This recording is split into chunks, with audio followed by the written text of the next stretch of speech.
Mazi jilid 21. Bahrul Mazi jilid 21. Muka surat 130. Bawah sekali dia kata masalah tafsir ayat 92 surah Ali Imran, iaitu firman Allah Subhanahu wa taala, a'udzubillahi minasyaitonir rajim, lan tanalul birra hatta tunfiqu mimma tuhibbun.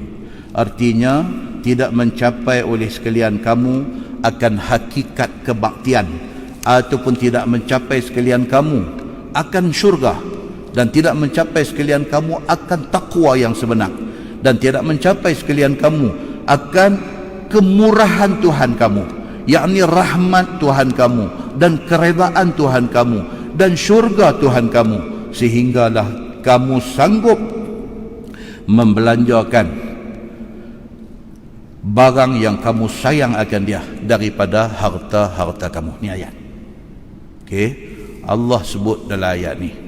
Okey, kita duk baca hadis, tengok kita bagi walaupun sebelah kurma. Adalah hadis katakan, kalau kita sanggup bagi sedekah walau bisyiqqi tamrah, Nabi kata kurma tu bukan bagi sebiji, koyak sebelah bagi, cukup. Nabi kata boleh menghalang kamu daripada api neraka. Nampak cantik dah. Lepas tu dia mai ayat Quran yang kita baca malam ni. Ayat ni dia pi lebih deep, dia pi lebih dalam lagi. Dia kata lan tanalur birra hatta tunfiqu mimma tuhibbun. Hang tak akan dapat mencapai hakikat kebaikan yang sebenar sehinggalah apa hang paling sayang hang sanggup bagi ke orang. Yang tu baru sampai hakikat kebaikan yang sebenar yang kita buat. Muslimin dan muslimat dirahmati Allah sekalian, dengar ayat ni nampak dia main ketat, dia main susah. Yang tadi duk baca hadis kata sebelah kurma pun dah cantik, kita duk ingat okey dah. Tentu dia main kata apa pula? Dia kata no, benda hang paling sayang hang bagi, baru hang sampai tahap yang ultimate. Orang putih kata sampai tahap yang maksimum dalam erti kata buat kebaikan. Muslimin dan muslimat yang dirahmati Allah sekalian, telah bersalah-salahan ulama pada menafkahkan, yakni membelanjakan apa-apa itu. Maka berkata Ibnu Abbas radhiyallahu anhuma, maka memberi yang dimaksudkan di situ ialah memberi zakat fardu. Ibnu Abbas, satu ulama tafsir, dia ayat lan tanalul birra tu dia mentafsirkan kata zakat. Zakat ni maksudnya benda fardu, benda wajib. Satu orang yang ada harta dan harta tu sudah cukup nisab dan harta tu sudah haul 1 tahun, tiba-tiba dia duk i'ah nak keluar zakat. Tuan-tuan, ada orang macam ni tuan-tuan? Ada banyak.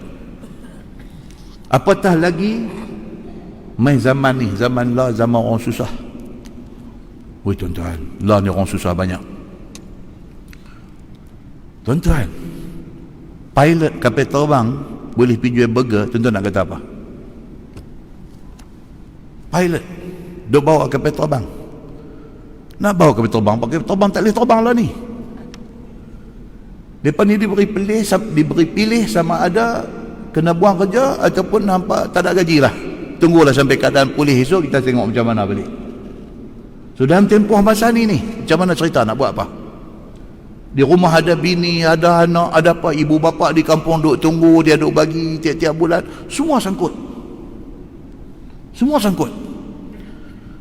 Dia kata pilot lah, tak pergi tepi sat, pergi buka stall burger, jual burger.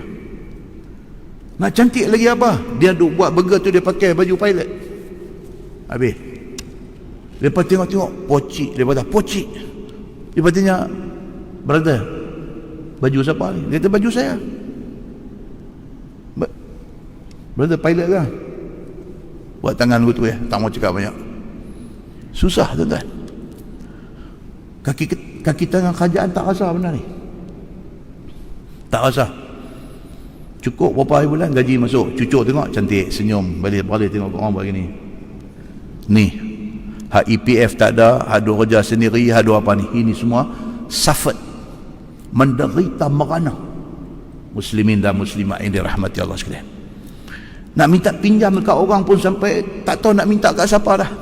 Dia ada list orang yang ada potensi boleh bagi pinjam, semua dia dah minta dah. Lagi benda ni duk drag, masalah Covid ni lagi duk drag, lagi duk tarik pi, lagi tak tahu sampai bila lagi.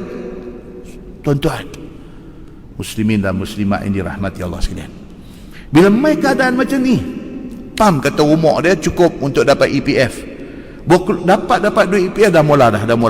Takkan nak kena zakat kot. Dia duk baca tu, dia nak hidup lagi berapa lama dengan duit ni. Dia duk bertagak-tagak lah dengan zakat. Nak keluar tak keluar, nak keluar tak keluar. Dia jadi macam tu. Dalam keadaan macam ni, berapa ramai orang dah mula bertolak ansur dengan duit interest.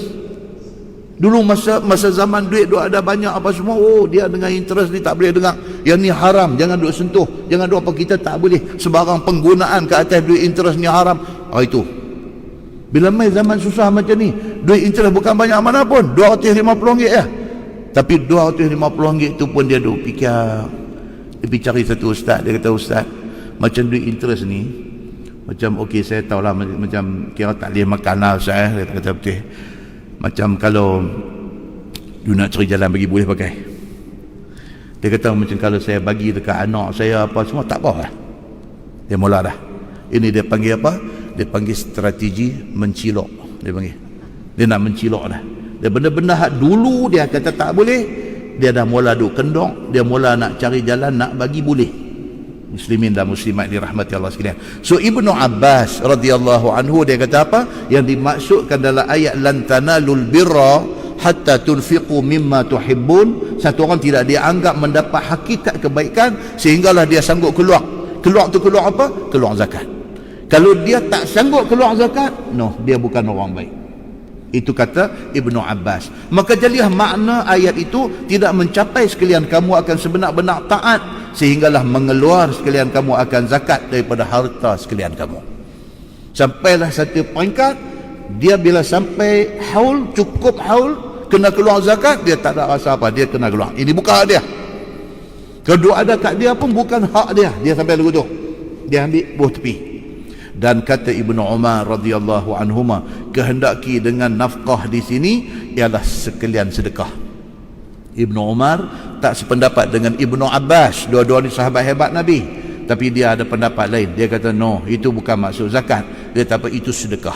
Kalau orang rasa berat hati nak bagi sedekah, dia belum mencapai kebaikan sebenar dalam diri dia. Dan kata Al-Hasan, iaitu tiap-tiap sesuatu yang dinafkahkan oleh orang yang Islam daripada hartanya, tak kira dia bagi, tak kira dia janji duit keluar aja, itu kebaikan. Dia satu orang yang generous. Orang putih kata generous, dia ada sifat generosity. Dia kira bagi duit ke orang ni, dia tak rasa berat dalam diri dia. Dia mudah. Tengok dia rasa kesian sikit, dia lepas RM10, RM20, RM50, RM100. Dia orang yang macam ni. Dia satu orang yang generous. Orang yang macam ni adalah orang yang mendapat kebaikan yang sebenar, kerana menuntut keredaan Tuhan dan menuntut pahala daripada Tuhan. Sehinggalah sebiji kurma sekalipun dia bagi, kalau dia sanggup bagi, tak kira apa, dia melakukan kebaikan yang besar. Maka iaitu masuk ya di bawah firman Allah yang dibacakan tadi. Tiada mencapai sekalian kamu akan hakikat taat itu sehinggalah dia sanggup nafkah barang yang dia sayang akan dia. Baik, masalah tafsir ayat 245 surah Al-Baqarah, iaitu firman Allah, man dzalladzi yuqridullaha qardan hasana fayudha'ifahu lahu ad'afan katsirah. Ni pula ayat lain.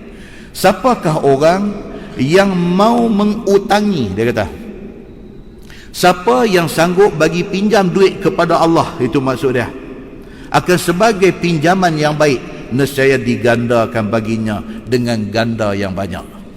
Bagi Allah hutang duit dia, apa maksud dia? Bukan maksud Allah berhutang duit dia, tapi dia sanggup belanja atas nama Allah, seolah-olah macam Allah berhutang dengan dia, esok akhirat Allah bayar balik.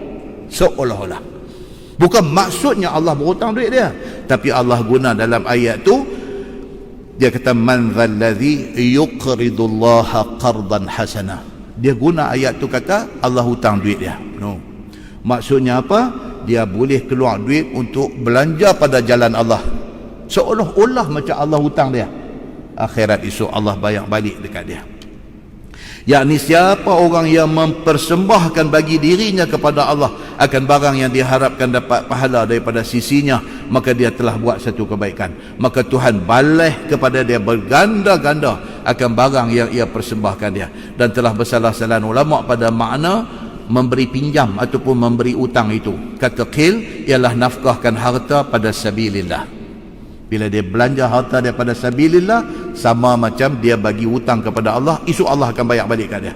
Dan kata qil ialah sedekah wajib. Siapa yang keluar zakat, seolah-olah dia bagi, Allah pinjam duit dia, esok Allah bayar balik dekat dia di hari akhirat. Dan kata qil itu sedekah sunat. Dia tengok orang susah, dia bagi, seolah-olah dia bagi, Allah pinjam duit dia, esok Allah bayar balik berganda-ganda dekat dia. Kerana bahawasanya Allah Ta'ala namakan itu sebagai utang di dalam ayat dia tadi. Dan utang itu ada ia melainkan derma, bukan maksud utang, tapi maksud belanja harta.